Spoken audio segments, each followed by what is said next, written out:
covered a 6K gold deficit. It's now 14K. So that's something. It's something. All right, free axe. It's free axe. Yeah. Yeah, who can say no to free axe? That's true. Does it win you the game? Oh no, Yatoro, can he help him? Noob. Oh, the noob gets doomed. That doom as well, just just in case. And the tip.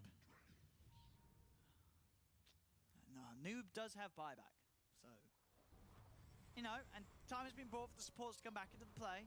Trian and Grim will be back in. I love to have a hammer on Dragonite. Not only is it an amazing item for magical, also it's so good in this game versus Ricky, right? You can always use it, get that extra bit of distance from him. This mid-rax will fall as Noob holds on to his buyback, not wanting to use it. See if he pops it for the second Rax, or if he feels that the rest of the 4 of them can hold. Soulbind out, Mitch getting in for the double Viper strike. And Spectre dying. Very, very low. Still has BKB in the Aegis. Jumps in with the Ink-Swell stun there, Yatoro. Can they finish off the Spectre once? Kuman actually going to pop the BKB on this first Aegis, but we'll save him. He's able to get away. TP's back to base. Haunt up in literally a second. It's up now. So he can look to Haunt straight back over if a fight does go down. So, but they do manage to protect and defend without the Lina having to buy back. Exactly. They did force the buyback, the BKB on the Spectre, sorry, and I think maybe you could go for that kill, but then you're committed, and then you're fighting, and then your Lina has to buy back afterwards. Some teams would choose to go for that route just because Spectre wasted the BKB, and that's huge. After that, maybe you have a chance of winning a fight. They opted not to. That's a disciplined approach, and it gives them the chance to fight another day, which is all right. Yeah, and Yatoro, if he wants to commit for the item, he's very close to having the full Abyssal. So another way to just control, hold these heroes down in the break. Of the old Viper, like if for whatever reason CyberLegacy don't have the full 5 of them in a position, which is unlikely to happen. We've seen in the last 20 minutes CyberLegacy, they've purely been team fighting. Tempo have been picked off one by one, but very rarely now in this later half of the game has CyberLegacy been caught out in these pick-off situations. But if they do find it, they can blow up even these tankier heroes with these combos and holds. Yeah, it's easier for CL because of the Spectre. You can pretty much stay as 4 while she farms. See, GNZ has been found. Big Num silenced by Yatoro. Big Num going to commit with that magic immunity. Walks out at the smoke screen and they kill off the tree. With the Haunt, they're jumping in for more. As Kuman, he's straight into the base. Will get Abyssal, still feeling confident with that Aegis. Pots the BKB. Tempo, they'll wait it out to the side. The Soulbind's out. CyberLegacy will back away. They don't actually have any creeps pushed up to the base, though. And that's also the treant, right? He has a lot of trees across the map. And yeah. Because of that, one ulti, and he just creeps them all, kills them all. I mean, they will want to try and find something more out of this, as this was their Haunt uses magical. Jumps in, they're in with the Doom as well. Blizzy looking for his target. He's going to lock down the Viper. Start to push him away. The Ice Path and Slayer catches the 2 of them. There's the second Doom. Down onto the Ricky. Blizzy again finding the perfect opportunities to drop the Doom. Laguna comes out, but that is Yatoro dead for 2 minutes. No buyback available on him. Still on cooldown for 2 minutes itself. Dive forward, Noob trying to turn. Can Noob do this on his own, though? He's the last man left standing.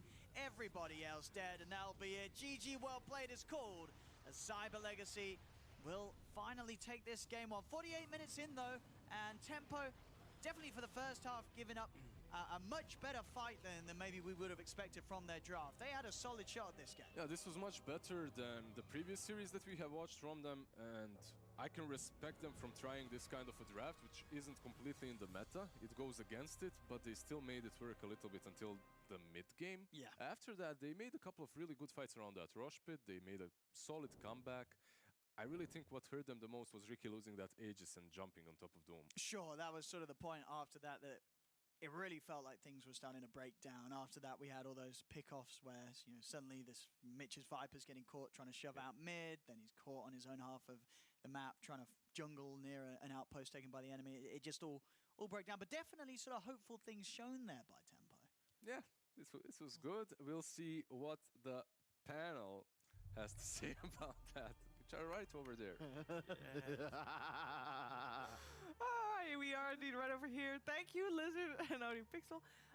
We're going to break that game down, but before we do, there's one thing we need to do first. What? What? Oh, yeah. Hand He's it over. literally doing it right now. Yeah, thanks for reminding me. They bestow upon you the bracelet of victory. You know, it's funny because I'm just saying if I had lost and I was wearing those two bracelets, I would have totally given. Me too. I would have given the Why one do you without do the that? ornaments. But you like that one. No, I like this one, but I feel like I thought I was betting this one, so like this one doesn't make the bet valuable. I feel, but this one's actually. He's honest to a fault. No wonder you're on panel. You got to be much more comfortable, you know, kicking players, preferably during or just after tournaments. Okay. Yes, gaze upon it, peasants. Yeah, congratulations Can you on show your my victory. my one instead. Look at mine. Look at mine, Let me guys. see it. Ow. That was expected. All right, let's break that game down Let's do because it. we ended the panel saying if Tempo was going to have any shot, they had to play fast. And actually, laning stage wasn't too convincing for them, but they did after that. They did start playing really fast after that. I want to give them props because their laning phase, like Lina, demolished DK mid. Their side lanes done really well. Their early fights, pretty good. Can I just say though, unintentionally hilarious. Planting the tree, not eating it, getting courier killed, and then a slow follow of the player named Noob. As he ran Drifting, back to his tower. drifting away. Classic. Yeah, it's unfortunate that went down because Lina, especially against DK, can actually dumpster a matchup. I've talked with Sumel about this at length. It's similar to how he used to play Leshrac against Ember Spirit in similar matchups where if you don't win the lane hard the first two waves, they're just going to buy regen and inevitably out CS you with a Quelling Blade. So you have to spam mana pots and mangoes and just keep the pressure going. Lina no courier, not able to do that. This fight here for Tempo, it was like the entire game. You can ignore all the previous 30 minutes. They won this fight. The way that Tree stood aggressively at the start, you could argue maybe he could have got his ult off before having to buy back, but then either way, they take this big fight, they win. They go mid-racks. But after that mid-racks, they go to top. And then Ricky suddenly jumps this Doom. At this point, I was like, wow, all right, Tempo, they might have done it. They need to do one reset, play with the Aegis, take another fight, and the game probably is theirs. Fun for. Yeah, that jump is. Exactly. It's like, what are you doing, guys? Like, This is, again, very happy. massive draft advantage, though. The problem with this dire lineup is that ultimately later on in the game, everyone's got a billion health. And unfortunately, the Tempo lineup doesn't quite have the staying power as their draft is predicated on, that's right, maintaining tempo. All right, I think we've all watched Whiplash. You just have to imagine J.K. Simmons' characters saying, I need more. That's not my tempo. And that's what I'm screaming as we get this late in the game, watching these heroes fall one by one due to their lack of, well, stuff to help them win. I would maybe counter-argue about resource management and, you know, the Roche fight into mid-racks. You need to pick your battles, and when you're in a very skirmishy-driven lineup, that it is harder based on draft. They need to be disciplined, and I think we can default talk about draft, but in this game, they played their quirky draft pretty well. They had, like, I think the 15, 18-minute bot fight, it was a beautiful use of buybacks, prolonging the fight, Ricky playing on the edge. Like, they played really well with their heroes. It's simply the lack of discipline. I get where you're coming from, but like just that last engagement, I understand they're super far behind, but you just watched a top net worth Lina smack a Doom, of course, fully passived out with an MKB and just do what, a third of his HP point, over 10 seconds? At that point, the game is lost. To be fair, and that's where you can then bring the conversation back around to the whole draft, etc. Yeah, it's more tempo. They need to deserve the respect for actually getting to this point. I'll let you handle the gameplay. My concern is on draft solely because I think in the meta right now, the heroes that do the best are those that can optimize for DPS without compromising their survivability. DK, Doom, and Spectre all do that. You know, as Spectre gets her item progression, let's say Manta as an example, it's more HP, which is even more effective because of dispersion. Now you've got the Dispel, it's more difficult to target her, and all of a sudden it's late game, this hero's got 3,000 HP, and to kill her, you'd be doing about that much damage to your entire team. It just gets too much to overcome. That's what I'm saying. Like when you look at the heroes CyberLegacy have, we're going to see when we get back to the Immortal bracket, are these heroes, if they do get let through, look at how Tempo tried to punish it, and if they were a little bit more driven, that would have been punished, right? So sure, the meta dictates that they are good heroes, and sure, you give them CyberLegacy, but we didn't see them just suddenly just own the game, right? Like, there is weakness to these heroes. They're not just like the dominant heroes. So it's interesting to see how at Divine we're seeing some weaknesses in these very strong meta heroes. Up until minute 25, where we saw Tempo lose a fight, they were doing really well, but that was like the first big team fight that they lost. True. And you gotta think back of some of the teams. For example, when we saw, what was it, Ninjas in Pajamas win very dominantly. I think that's the only game they won so far in Immortal League. They won in 20 minutes because they were able to go high ground in 20 minutes. Maybe this is one of those drafts that could do it if maybe better players were on the heroes. Don't know. But what I do want to also give credit, because one of the things that I always look at when I look at teams that haven't quite yet breached tier 1 is like, if they have certain strategy, that's great. You can have all the strategies in the world, but if you don't know what strategy fits with your lineup, or you don't follow through with it, then it doesn't matter. But this one, they had a strategy, they stuck with it, and they did it. What? It just reminds me of the historical allegories, right? When Daenerys Targaryen came to Westeros, she didn't plan on razing the city with her final remaining dragon, burning the citizens. Hey, in this skit of yours that you've got in your mind, will I get a dragon? Yes. Also, you got to put your earpiece in. Oh. I don't know if that... Oh, I got you, buddy. Oh, thank you. Just there you go. I knew I was And missing something. Because otherwise, who is going to feed you all these references and information? Yeah, they just talk about season whatever, and I was like, I have no clue, mate. Like, this entire skit, no idea. Don't worry, Kyle's getting some info. They wanted me to put my earpiece in just so they could mess with me. There's no information given. They're actually actively distracting me. Okay. But yes, the Davids were paid off. But would I have a dragon? That was me. We could try and find you one. I mean, I've had to find some very strange things to make riches stay comfortable. Fair. So I'm sure we could probably find you a dragon. What animal would be best in a dragon costume? That is still a nice animal to have around. Komodo dragon. Definitely not a nice animal to have around. I was thinking of something fuzzy like a cat or something. Do you remember? Like a pug. we were in a, wow, this is a long time ago. It was the first event I ever did as a full-time talent, PvP Singapore, 2018.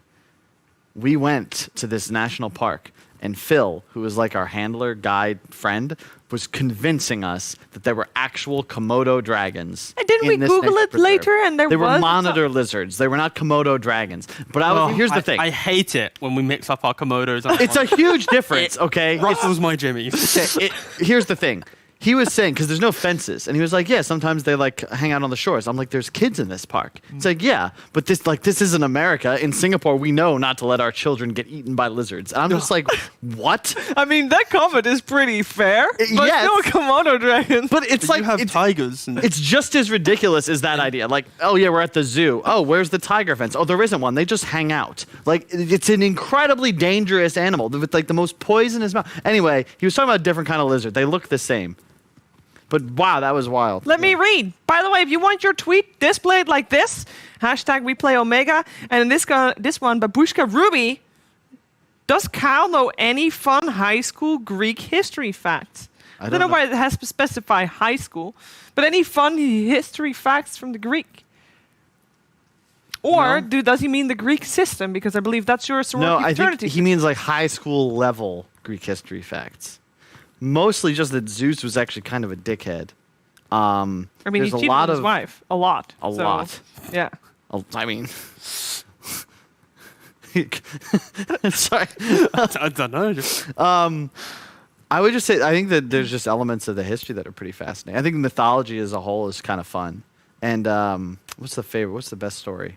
I don't really know. I don't have anything specific off the top of my head. I can't just make this stuff up on the fly. Did you know? It comes from somewhere. Did you know that that dolphins actually played a massive part in in ancient Greece? Because they were like super smart animals, so they always thought that whenever there was a dolphin and they were known to like save people who were like drowning in the sea or whatnot, they always thought there was like some mythical being was a dolphin coming to save. There was a dolphin that was led people through a pretty dangerous strait for about 30, 40 years. Maybe not 30 years, maybe more like 10 years. 100 years. 1,000 years. Sorry. Most recently, the oldest dolphin in SeaWorld died at age 55. And this was a dolphin that loved to play dead. It was his favorite trick. Oh no. Sheaves, why is that funny? Yeah, Are you laughing at the idea of a dead dolphin? poor I dolphin. thought it was funny. A slave to The SeaWorld. Mad Queen. It Put the begins. queen on the But left. age You get to 55 be is a very good age for a dolphin. 55 Yes. years old. Hey, good. And that's almost a 500 in dolphin years. No, I don't think so. Because that would imply that dolphins normally live way longer. Wait, no, it doesn't make How sense. do you know how fast a dolphin perceives time? Have you spoken to one? No, have you? How do you know a dog lives 7 years in We one don't. year? It's just because we like lie to ourselves as if they've lived a very long and full life, when in reality, their time with us is always taken too soon. I mean, that can be said no matter how old a dog or a cat gets, they're always taken too soon. Same can be said for people. Yeah, but like dogs literally can't live past like 20. Humans can. I think that if I were to Google this, I'm sure I can find a dog that lived past 20. Sure. Yes, but if you tried to go past 25, not possible. I'm on it. That's because those extra 5 years are really, in dog years, another 35 years. Same way you could But find a you- human that was 100, but to find one that's 137, no. The oldest living dog is a dog called Bluey. Bluey? 29 years and 5 months. An Australian cattle dog. 29 by- years. They- Can't possibly reach Did they have his birth 25. certificate? Got lost. Interesting. Wow. Wow. I've got the Winky oldest- dink. I got the oldest living dog. Oh, look, there's a card. You really need a card to know who that's from. Right. For us to enjoy together? I mean, this must be for someone else. No, for us to enjoy together. The precinct is why this young lady would make a great decoy or keep Daniel company on long stakeouts. You know what? Enough. You guys, the suit doesn't fit, literally or figuratively. The clothes Gary Van Blunt died in were like 2 sizes too big and like 8 tax brackets more expensive than anything else in his closet. The clothes weren't his. Wait, so the killer forced Gary to change clothes before they pushed him out the window? But why? No, I don't think they made him change clothes. I think they made him put clothes on. Found something on the mat last night. If you combine it with Miss Lopez's findings, I think I know where Gary was when the killer snatched. From Judge Vickers. Bucket list? Don't worry, Detective. Miss Lopez and I are on the case.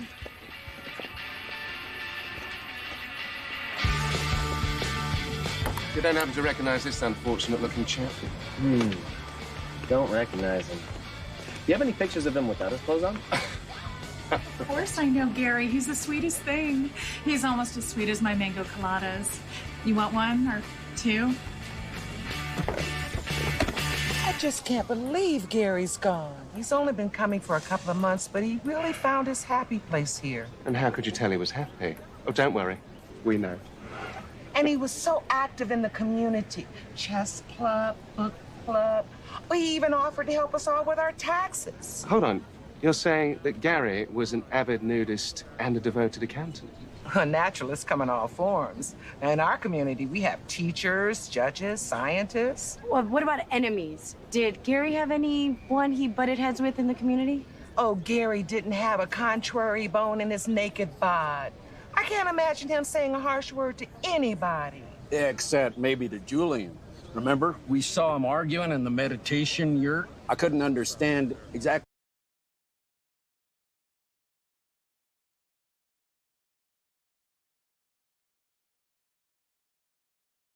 What? Yes, because we actually watched the game though, right? Yeah, that helps. Are you implying that I did not? Don't need to. You were sitting right in front of us. So you can't confirm nor deny. That's the thing about getting accused of stuff, is like, what are you supposed to even say? What do you The mean? You truth? just say didn't do it. But then, like, Yeah, but Or you own up to it. okay, it's like saying. But according to you, you thought the game was over when you saw the draft, so you didn't need to watch the game. Sure. I'm just saying that's what it does every game. I watch all the Dota. I've been missing Dota. I go home and I play Dota. Me too. Been winning? No. I actually had some really rough games yesterday, but not going to talk about it. I won a game yesterday. Big comeback. One. Yeah, I played Snap 5. Like one game. Yeah, I didn't have a lot of time. I was. Okay. You played only one game. Yeah. Okay, I mean that's important information. If you lost 9 and you won 1, I played 1 and won 1, and it's good. Yeah, it was nice. We're like 25k down, and eventually won it. Snap Fire Act, very strong. See, coming to your professional Dota 2 real soon. Yeah. Actually, quick question, T-Gov, as you are a coach, I want to know how much impact do the pubs that you play have on your coaching and what you want to see in your professional team as playing? Pretty highly, depending on the position and what your pubs are. So if you're asking directly to me, then I am within the bracket of higher players, so I can experience like. What would you say? So you're saying that if I talk about my pubs, it's not as impactful as if you talk about your pubs? I would unfortunately have to agree with that. I'm not taking offense. Okay, due to the pacing of the game. Something that you might not do in your game might not be at the same speed at a high-level game. Therefore, you might talk about AKA Shiva, you suck! I own it, so it's fine. Yeah, so I think once you get above a 7k threshold, then pubs can be directly correlated to pro games. Okay, I also think people in lower MMR normally have more fun playing Dota than people in higher MMR. I win on that front. Dude, does anyone have fun? Like, yeah, no, I do. No one has fun. I do. Okay, never mind. The draft started also, by the way. I think these guys are having fun. The way Tempo played definitely seemed like they were having fun. Maybe a little bit too much fun the way that Yotoro jumped in high ground after the Doom. But they've already lost draft issue, Shiva. They've already lost the draft. You first pick Darkseer, immediately there's an Oracle. This just straight up deletes Darkseer from the laning phase. It's my most played hero in competitive play, not public matches. I gleaned most of my information from the true circuit. Can I give you a fun fact about a pro level pub games and an itemization choice on Morphling? Why? Because it's relevant to the Morphling. But you just interjected in the middle of my point. I thought you finished. No. Sorry, Carl. Play nice. I got carried away. Shiva, you're going to have to step in pretty soon. Yeah, we're going to have a real fight I soon. just did. I just said play nice. That's Sorry, Carl, what were you saying? That's not working out with the stream. I'm not leaving this chair. Don't make me leave my chair. Oracle just deletes Darkseer from Dota. You pick the clock, so now you have like this combination. Maybe you can hunt on the sidelines, like do some weird TP stuff, lane mechanic abuse. But you have Oracle Morph, so you already have your win condition, and you've already guaranteed it's going to free farm. That's really, really bad for whoever's not got the free farming Morphling on their team. T-Gov. I rest. Thank you. So, fun fact with Morphling, VTune, who plays for Fly to Moon, he's actually been doing a new item build on Morphling. He's going double Wraithband Morbid Mask, Treads, into Yules, then E-Blade. Really? Yeah, he's played like 15 games of it, if not more, in the last like... Yules? Yeah. Why? So, I had a little look at the replays, and basically, he's using it as just, obviously, mana regen so he can waveform a lot more. He's being super aggressive, and Morphling's quite a hard hero to kill anyway, so naturally that... The ability to use yourself just makes it harder. And so potentially... What's Fly to Moon's record so far in the Immortal League? They haven't played a game yet. So they've not won a single game. They have not lost a single game. Must be good. Yeah, it must be great. So potentially, because, you know, VTune being CIS regional, these pubs, and I think the only other person to have played it is the CIS players, right? So we might be seeing that from the Morphling. Keep an eye out for that, especially against this Darkseer with that surge. If you're jumping the Darkseer, you have this built into you. It could be a nice extra dispel is insane against Darkseer Ember. And this is, again, why it's so dangerous to leave Oracle in the pool when you're planning on running the strategy. I've tried to make this work. I'm fairly certain I've picked this exact trio in my opener multiple times in the past. And playing against Oracle just shuts it down is the trouble. Because you don't get this Ember with double Radiance at 10 minutes into the game. I feel like there's a big caveat there where you said in the past. How many patches ago was that? You can't really judge those Sure. drafts on this But patch. the concept, that's the thing about Dota, like the numbers get tweaked a little bit here and there, but ultimately the strategies, the core of the game are still the same, which is why you even see now in this meta a lot of old ideas being recycled. But ultimately the Darkseer Ember want to link up, and you know the double shield is a hell of a lot of damage. I'm surprised they go for a Necro, but it makes sense when you consider they've already got a really tanky carry in the Morph.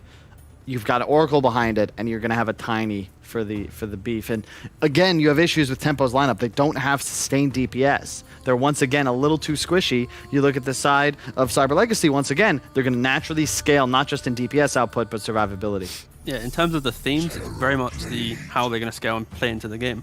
The Necro pick, I think, is mainly to force the Ember to go, okay, you might have to actually go safe lane, because if you put the Necro mid, you can't play there. And this is more of a drafting type pick rather than maybe a game pick.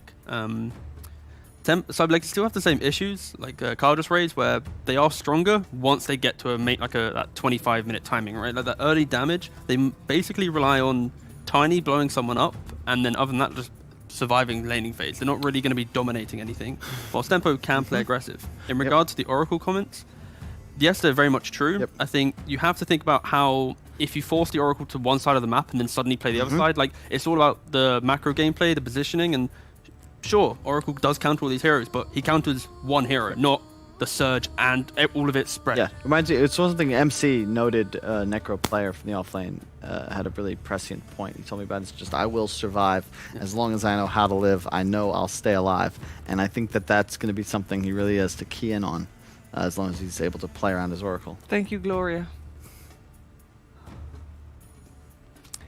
Is Tempo playing with the timer again, like they did previous game? Do you feel like they have a better late game, chance if it goes that late?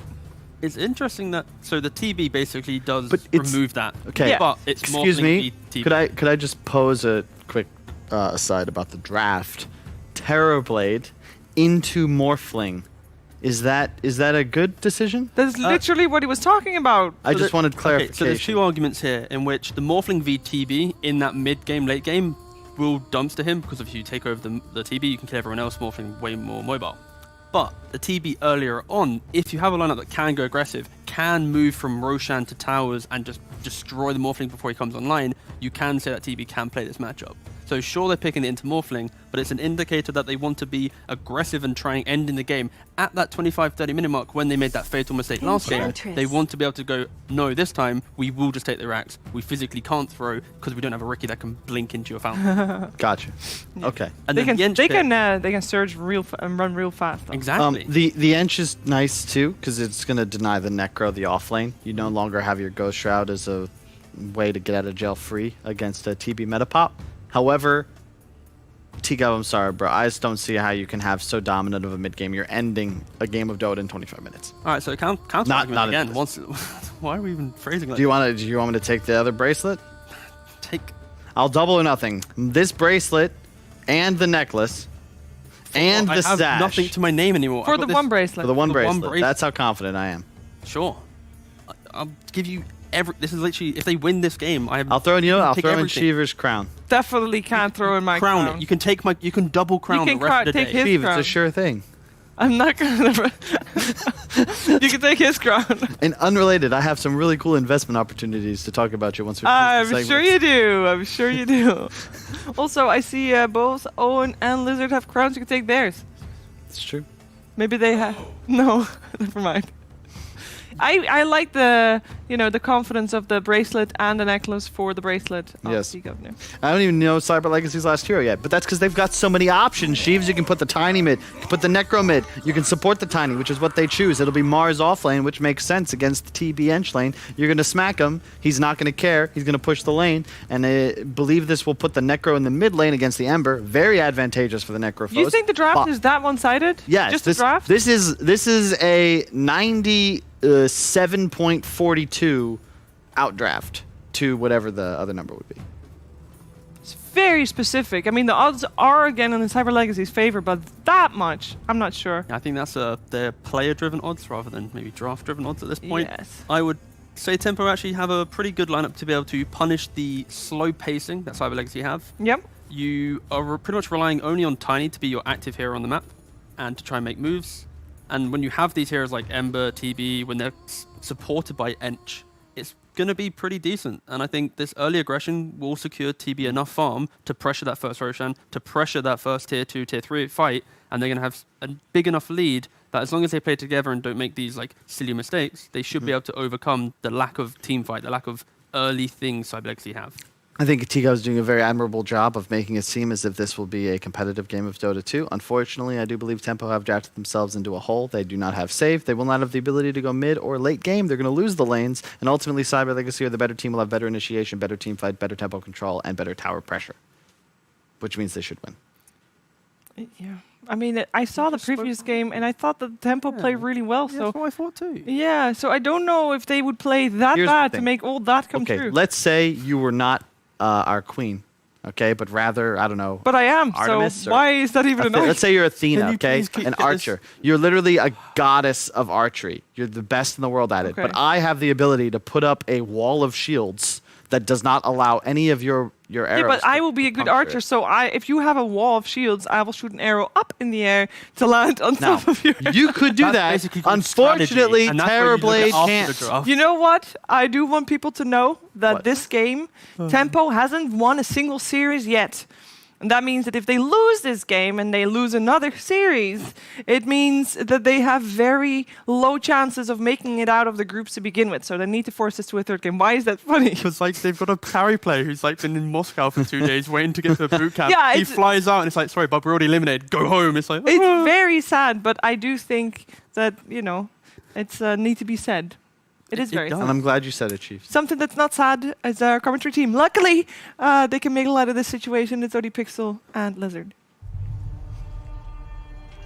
Thank you very much, Shiva. Yeah, I mean, Lizzard, looking at the draft, do you think there's a better shot for Tempo this time round? They did have some definitely good moments in the first game.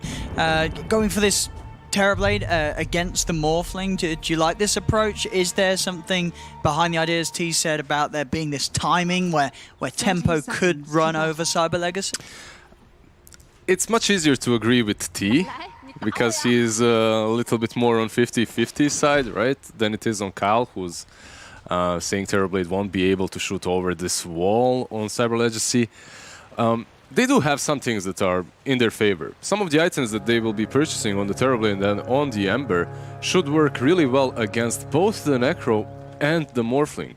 If you remember before, you would buy a Vessel versus Necro and Morphling. You don't have to do that any longer, especially in this game because you're playing versus Oracle. You can just go for Skadi and Shiva, and suddenly they're not as strong as they usually are. So I actually think with the proper itemization, Tempo can take this. Okay.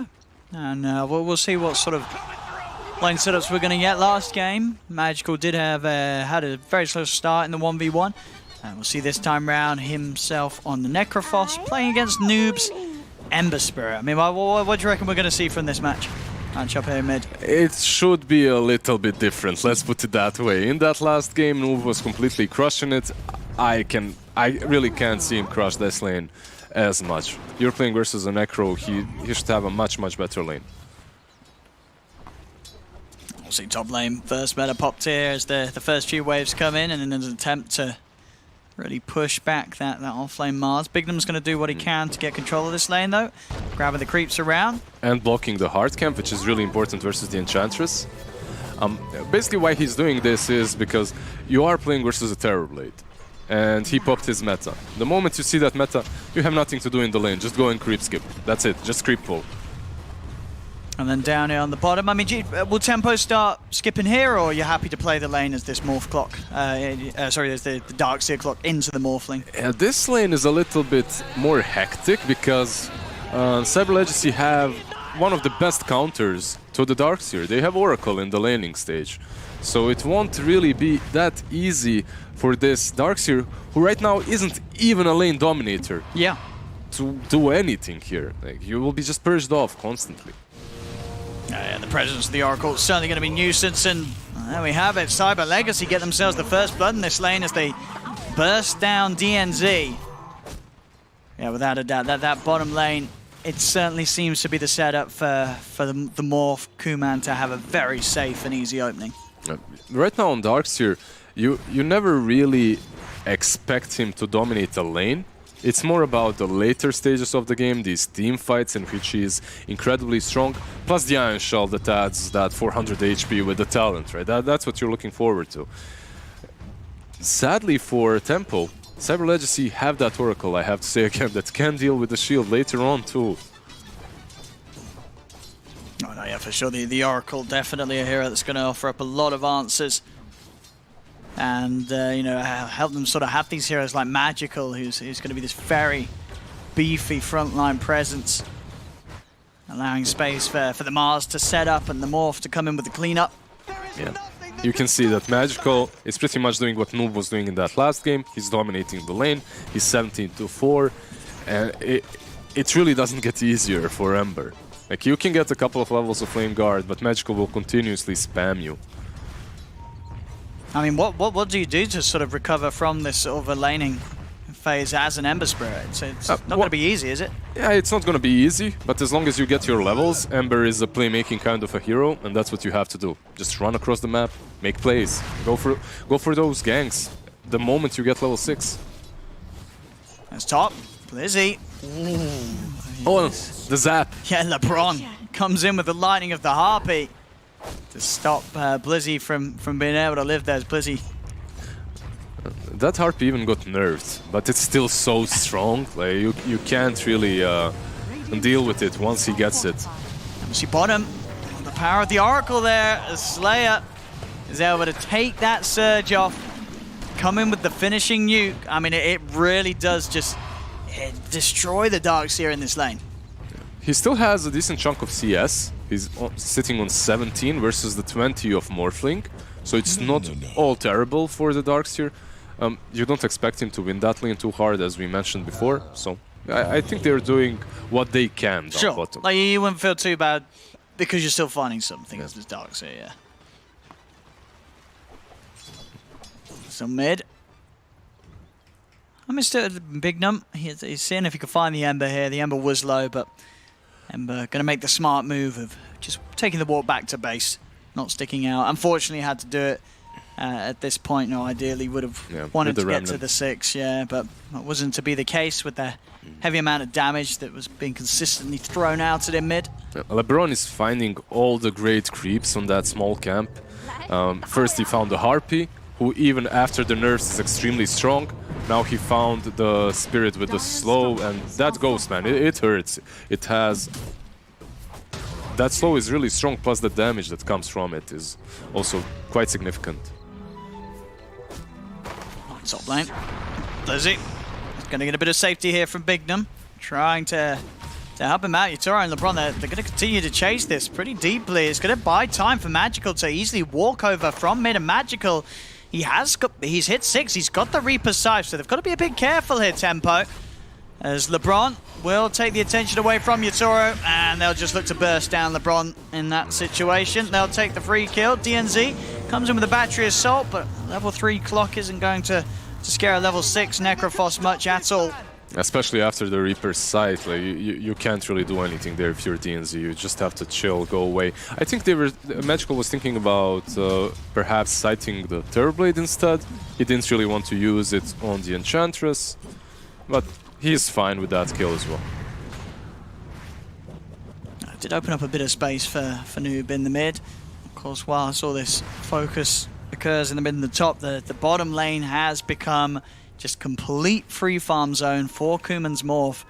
Getting 40 CS, 20 denies, having full control of that lane now that it's pretty much been abandoned by Tempo. Yeah, where is Darkseer actually? He's in the base, okay. He's probably going to try either jungling. Actually, he's going top.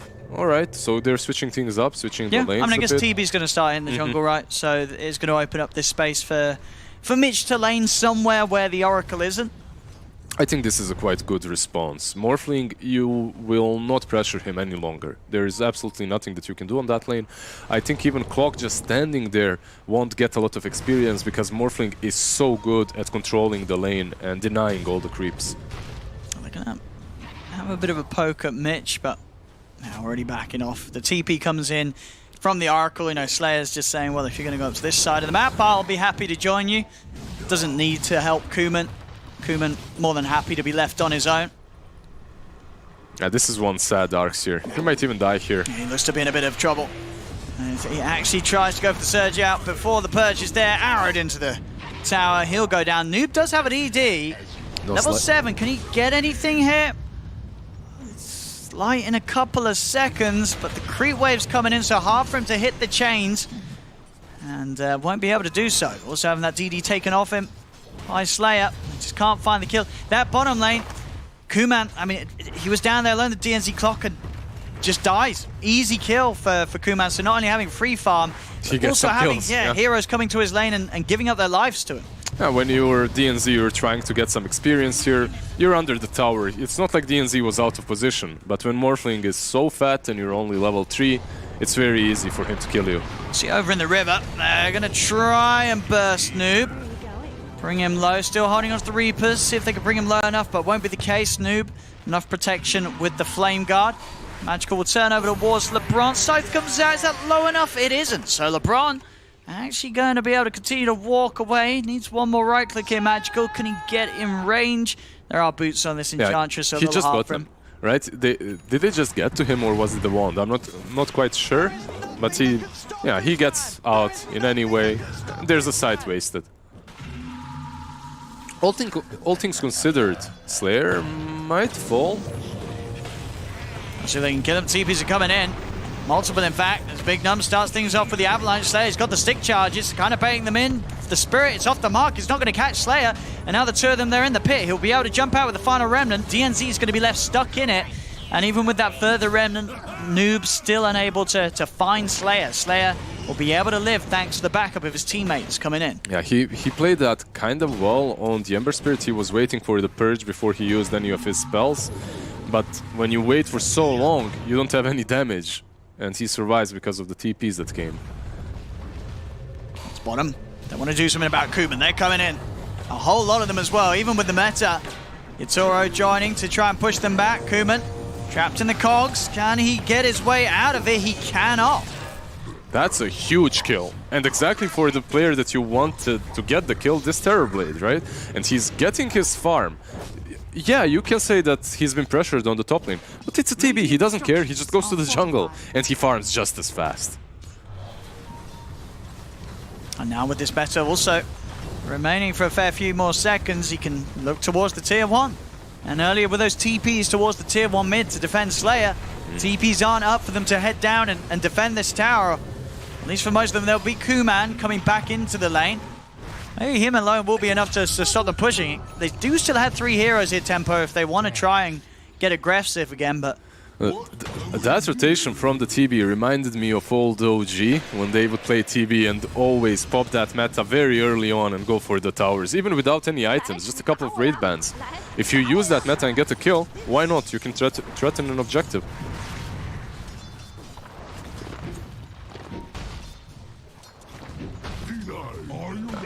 Smoke from Tempo, trying to set up around mid.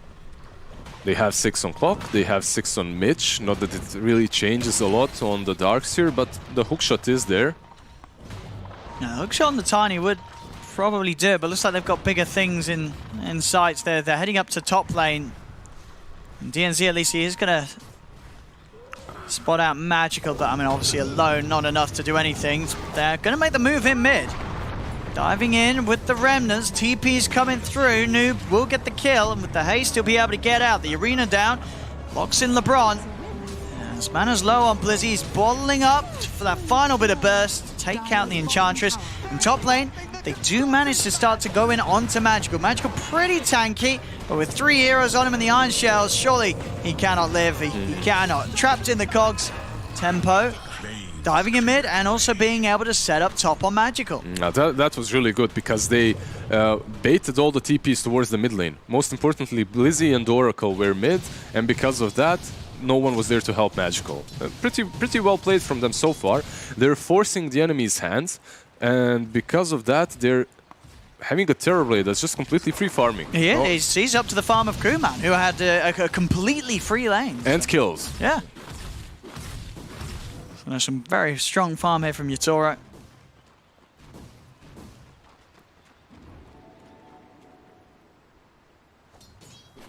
CyberLegacy And again, the three of them top. They really want to try and take away this tier 1 tower. Get inside the jungle of tempo, but as we've seen so far, Yatoro's positioning been very good when it comes to farm, just staying on the complete opposite half of the map to CyberLegacy, so they are really struggling to find the Terrorblade. This could be a bit dangerous. Oracle is around his teammates, and you can see that he's making this triangle with Blizzy and Morphling, so he can save either one that gets initiated. Oh, see, the Terrorblade is going to TP top. They want to fight this. Blizzy, caught in by the cogs, will drop the arena down, turns over towards the clock, pins him against his own cogs. False promise, comes in time to keep Blizzy alive. Toss Avalanche combo on Mitch, not enough to finish it, but the Reaper's Scythe will do so. Comes in for the finishing blow. Tempo, a fight that they themselves did willingly take. Not going too hot for them whatsoever as they've lost 2 heroes. This fight being even with the meta. Can they finish Magical? Jump forward with those remnants. They get the slow on with the reflection. They find the Necrophos. Turning over now towards Blizzy. Noob won't want to commit for that though. Chain still unavailable for a couple of seconds. So finding a big kill at the end of it all. And again, you know, Yatoro living, getting the kills as this Terrorblade. He's still going to be happy with the way things are going for himself. Also, Ember did not die, so he was a part of getting that experience over there. That's the first time we saw the wall. They built the wall that Kyle was thinking about. Terrorblade wasn't really able to attack anyone in it.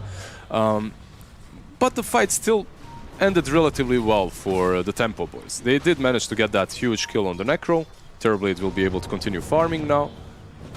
And you can see he has already queued up the Skadi. Yeah. And that item is huge for them. You really need to get Skadi on him and Shiva's on Noob as soon as possible. And this game becomes much, much easier. Maybe even Vessel on DNZ. I'm not sure what he's buying this time around on clock. Yeah, I mean, in these sort of games when there is an Oracle, you still buy the Vessel, right? Even though it can be removed, yeah. Vessels against these cores is just very hard to pass up. Or... You make a valid point. Like, yeah, Oracle is a problem. Yeah, Oracle definitely is a problem, but I still think you get it. Yeah, I mean, you're right. DNC's queuing up the urn. Yeah, I mean, because you know, you at least force them to react. To purge, to it, yeah. right? And then they have to do something. And it's not like he's always going to use that purge for the Vessel. Maybe he'll purge the Surge, and then you can play. It just gives you another dimension of. Yeah, you got to just be a bit smarter with the usage. You can't just throw it out as you wish on the course. You've got to wait for the perfect opportunity. Bounty runes up, and should just be 2 apiece. Tempo not in position up top to take those away from CyberLegacy. Now this is another thing that Darkseer is really good with. He activates the farming potential of your position 4. You just Iron Shell him and send him away to the jungle. And they're doing that quite well. Clock is finding some farm now. We've got the Yules here, and it looks like he didn't have any defensive remnants other than the one he just threw out right underneath his nose. So even if they didn't have that initial setup there, I don't think Noob was getting away. Yeah, the Yules really comes in handy. And what's also good is Mars didn't have to go for it first. It's Magical that bought it, right, on the Necro. So Blizzy just gets some extra use out of his hood instead. Now an easy tower for them. Still very close between the farm of the 2 cores, Kuman and Yatoro. Both hitting the farm. I mean, in sort of the way that the Morph TB timings work against each other, would you say, like, is it more impressive that one of these cores is doing as well as they are? Like, which one, ideally for the opponents, would they be shutting down? Yeah, obviously Morphling is doing a bit better than he's supposed to because of the laning stage. He already has the E-Blade drums completed. This is the hero that you really look out for right now. But as you know, Terrorblade, once you hit that peak, objectives just melt. So you get a bit more from the Terrorblade eventually. Is that a Platinum Morphling? Oh, that's the Master Tier. Level 25 Morph here from Kuman. Damn, someone's a spammer. Yeah. I think Master Tier's at least about 400 games on the hero, and I wouldn't be surprised. I mean, imagine someone like Kuman's probably got way more than 400 over his years of Dota playing, on whichever accounts he's on. And Morphling has been around Like when you're thinking about top tier carries, he's been around for such a long time. Like, oh yeah, there hasn't been a patch in which Morphling just completely sucked. He's always good. He's always relevant. Radiant are scanning. Even with the recent patch, if you remember the E-Blades changes, everyone thought, okay, Morphling will be... Oh! Ooh, noob! The remnants! He's throwing them out, he's jumping away. I mean, noob, he does like to play on the edge. We never see him with a defensive remnant out in advance. He's always throwing them when he's getting gone on. So it has cost him his life that once in the mid. Living on the edge. Yeah, he's keeping us in suspense, making us wonder. Is this nickname right? Is it not? He has been getting away with it for the most part so far, but things could change. Smoke up from CyberLegacy. Big Nomad's going to grab that ZD. He does have this blink to show, so they've got a huge amount of burst. They found Jatoro in the arena. And Jatoro, yeah, he's completely alone down here. Nobody else to help him. Oh, the swap. Yeah, we'll dodge the dying to the Reaper's Scythe at least. But Jatoro will still die. So at least he's not dead for an extended period. Yeah, but he is dead. He still is dead, that's true. He was farming in this area in which he is not expecting the gank to come. Usually these ganks go to the enemy jungle, but they read what he's doing. Perhaps he showed one illusion out pushing the lane, and because of that they kind of read where he is and went for the kill. But ultimately you would like to farm there, because you can always send illusions as well to the lane to get the creeps. You're maximizing your farming potential. Do it with flair.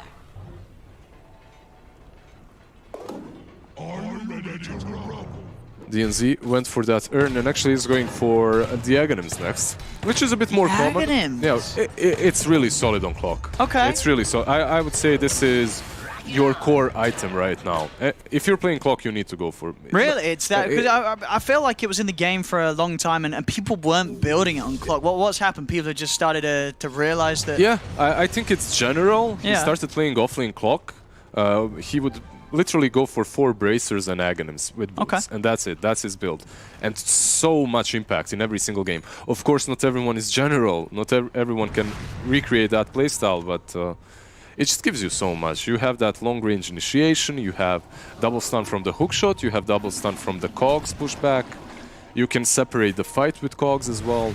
Attack speed, it's a very solid item. And that's well, obviously the downside of it being that cell stun. Like it doesn't matter, because most of the time if you're using it correctly, you've already eliminated whatever was going to punish you for stunning yourself. Exactly. You just got to be smart with how you do it. And you get that movement speed, so you can kind of slither away and hide yourself somewhere. So you really don't care about that stun that much. It's annoying.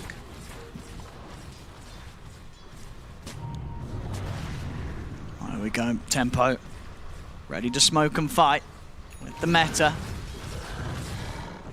Into the jungle, there they go, as Toro will show. No wards down here from the Radiant, so still...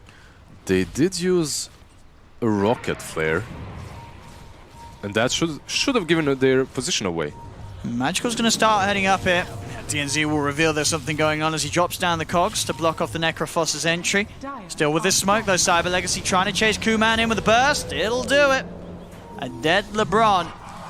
Yeah, I love how LeBron didn't even skill his ulti. He understands, I die from burst. It doesn't really matter.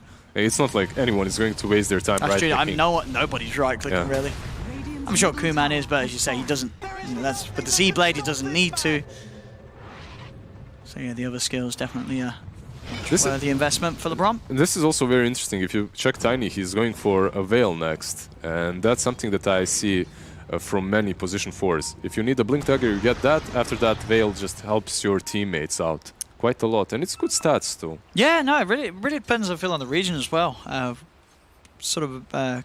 about a month back when I was casting a lot of SEA games, they would always run a mid-tiny, mid-puck. They would just rush Veil, like very consistently. They massively favoured Veil as early as possible.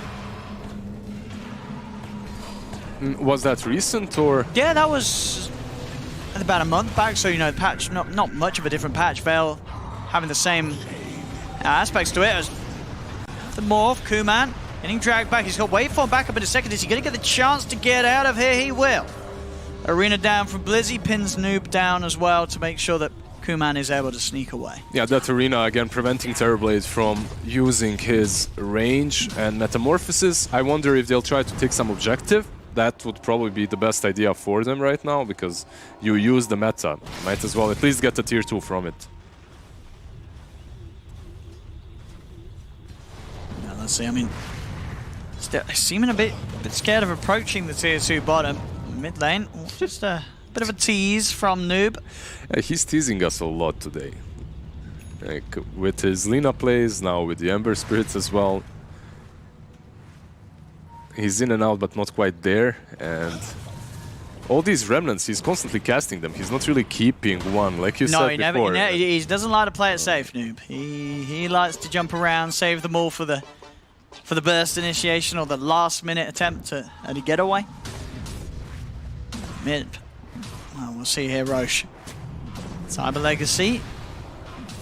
Not the quickest of lineups to take it down until Kuman shows up. Yeah. Things will speed up significantly. Kuman also with the Manta done on that E-Blade, so very hard for Tempo to catch him. They're not really even trying at the moment. You can see LeBron is pressuring the tier 2. I'm surprised they didn't use that meta to do the same thing. And now they're giving away Roche as well, because you don't have the meta available any longer. Yeah, pretty well played by CyberLegacy. Now, on top of everything else, you have that Aegis on Morphling. This is their time to shine. They can finally start pressuring and taking some more objectives. These tier 2s, they're all standing on the side of Tempo.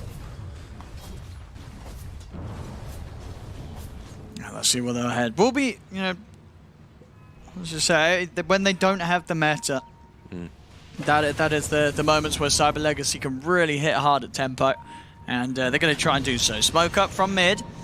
Ward was on this cliff there, so may have caught a glimpse of this. Still, their Noob's walking through the river.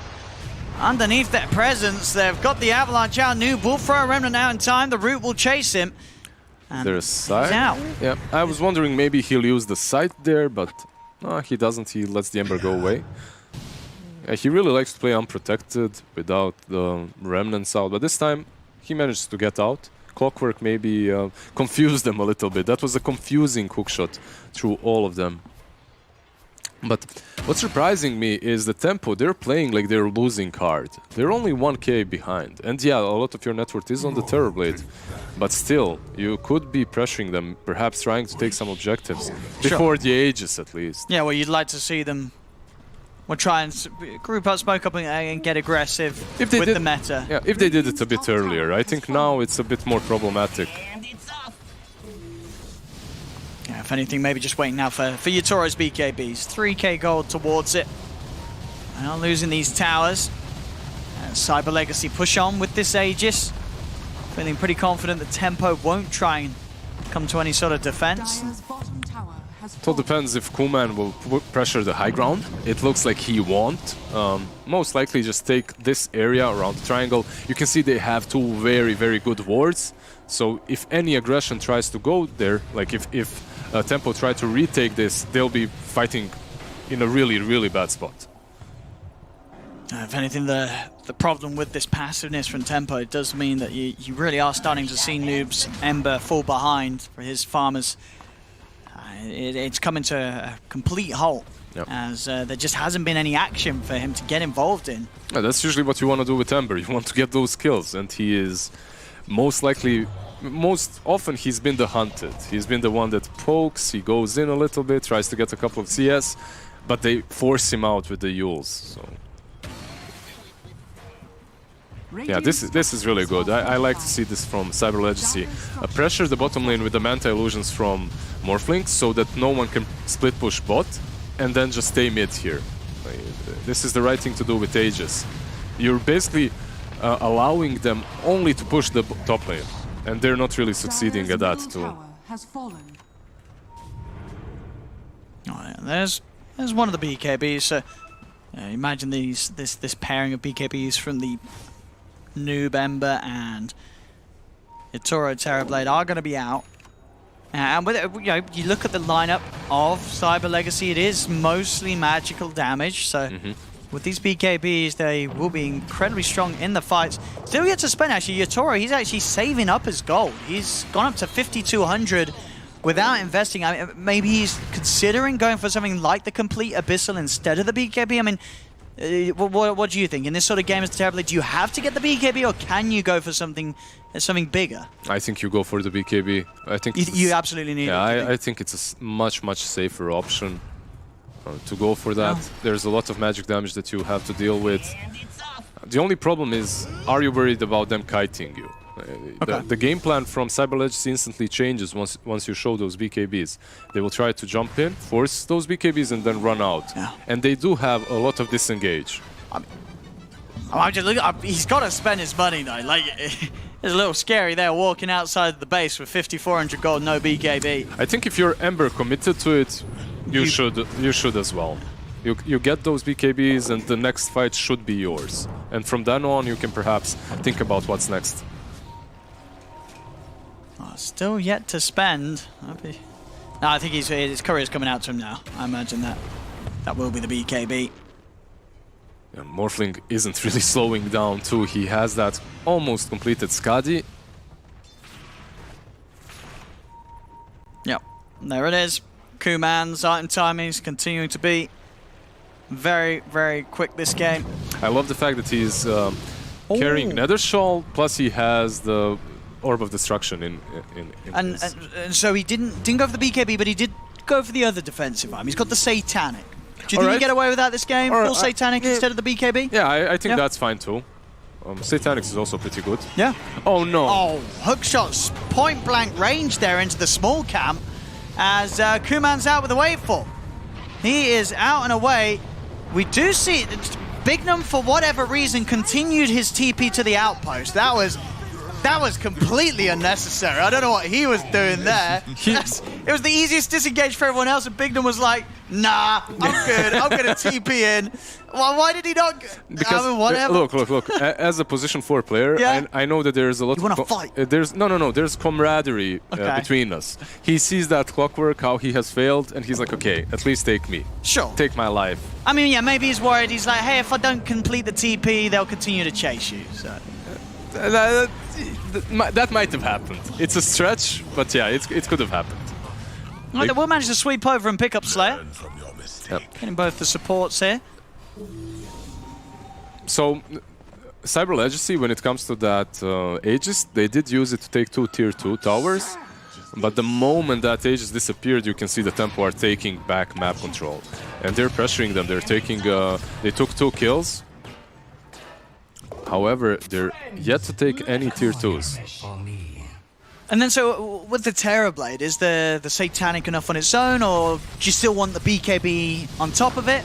Or can you rely on just the Satanic? I think he'll decide after he sees how the next fight goes. But Satanic should be enough. After that, you can go for some more damage. Either the Daedalus or the Fly or whatever he wants to go for. Especially if you're finding items like that, the Paladin Sword.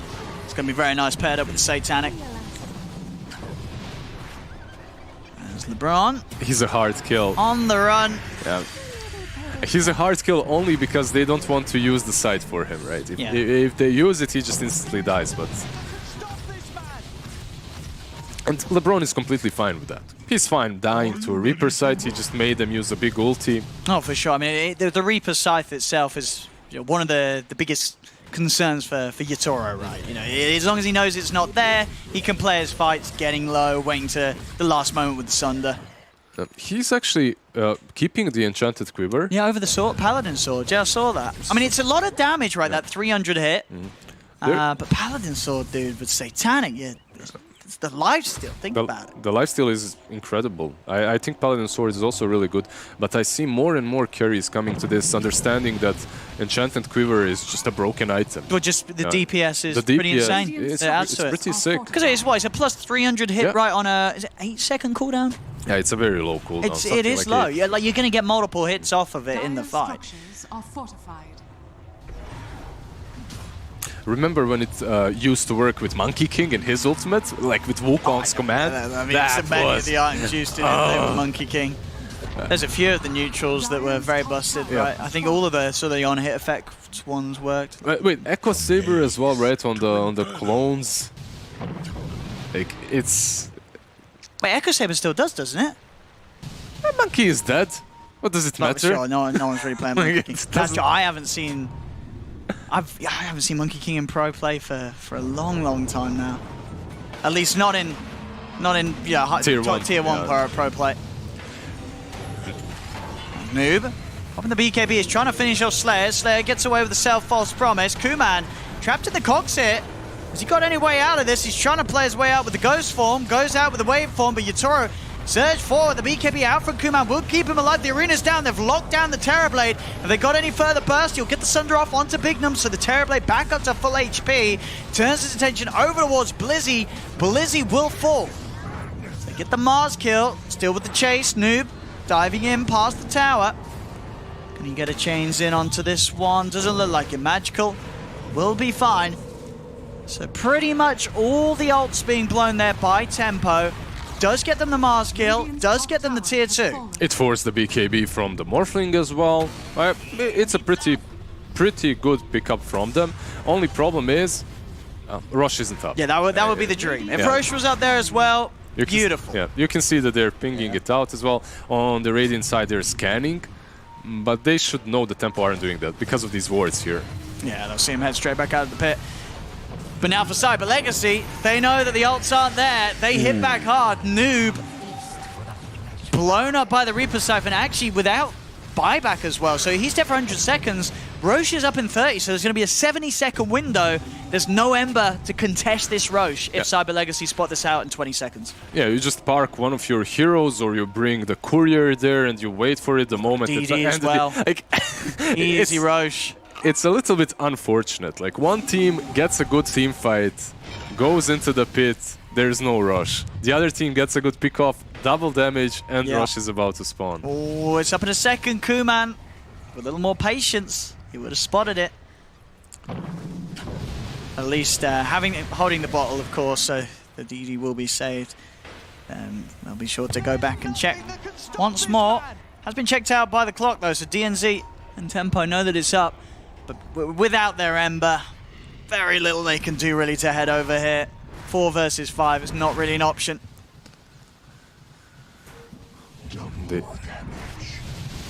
Yeah, instantly into the pit. Magical can tank it. Coolman with that DD is... Yeah, look at this. A couple of seconds, that's all it takes. Yeah, easy ages to choose for the two of them. Big items being done though on Tempo. We've got the Butterfly, finished on the Terrorblade.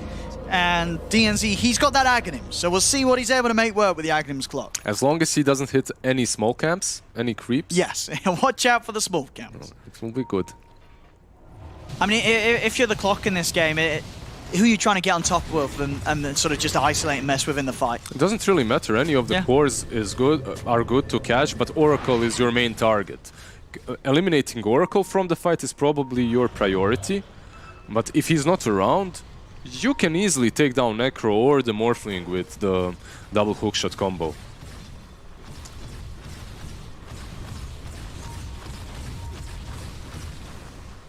This tower down bottom.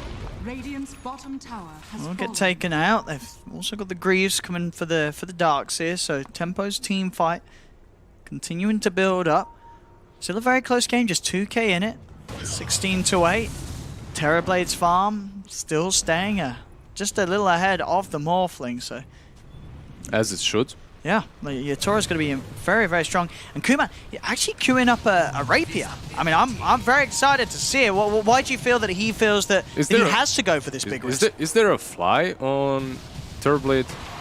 If there's a butterfly, there's a butterfly. So you go for the Rapier, and you also have Aegis. So if you finish it off in time, it's really good.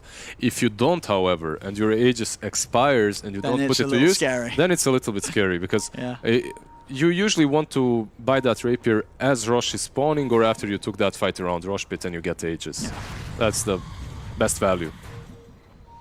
Because I think, nowadays, well, it's been like this for the last year or so, but Rapier as an item is, even in a game that's even, it really is that item that if you can get away with it, it's the most broken item in the game, for what it offers. in terms of DPS. And Blizzy finding a very nice sniper, catching Yatoro. As Yatoro tries to TP out the trees, Yatoro will turn, look to bring down Blizzy, but Blizzy's got the backup of Kuman, Bignum, and Magical. And that is the Terror Blade down there. Blizzy, excellent spear to stop that TP. Meta has been used, but on the Morphling, he's running around with his little meta. Looks so cute. And he's so close to gold. Oh, Bonham. Another kill potential here. They got the burst. Oh, nope, he's out. Nothing else to stop. Oh, I say nothing else. They're in with the Yule's range. Arrow to cancel it with the Yule's. And slowly, very slowly, but surely, he's gone. While he was dying, he managed to enchant one of the creeps, and I believe he'll try to creep skip a little bit on the bottom lane with it, perhaps take the aggro of the creeps and move it somewhere else. We'll see. But the first kill was way, way more important for them than the enchanters. Getting the Terror Blade is so huge for CyberLegacy. You have to be careful how you try to make these split push actions. They have a lot of reach. You have the Morphling, you have the Mars. That one spear is all that it takes. Still yet to spend up. He's got the cash for it. He's gonna go grab it. Would have to drop one of his items. I guess what are you dropping? Just the treads in the fight. Oh, you've got the bottle slot right, aren't you? You don't need the BKB. Save the BKB for after the Aegis. You just use the double damage, swap it out. Buy it. Come on, Kuman. Make it interesting. Let's see some rapier action.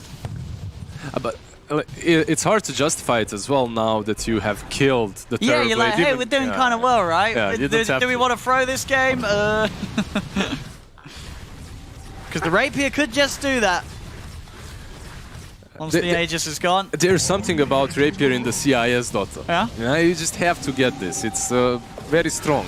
Ever since Host started buying rapiers, you just have to follow that. It's always the appeal. Yeah. And it feels good, doesn't it?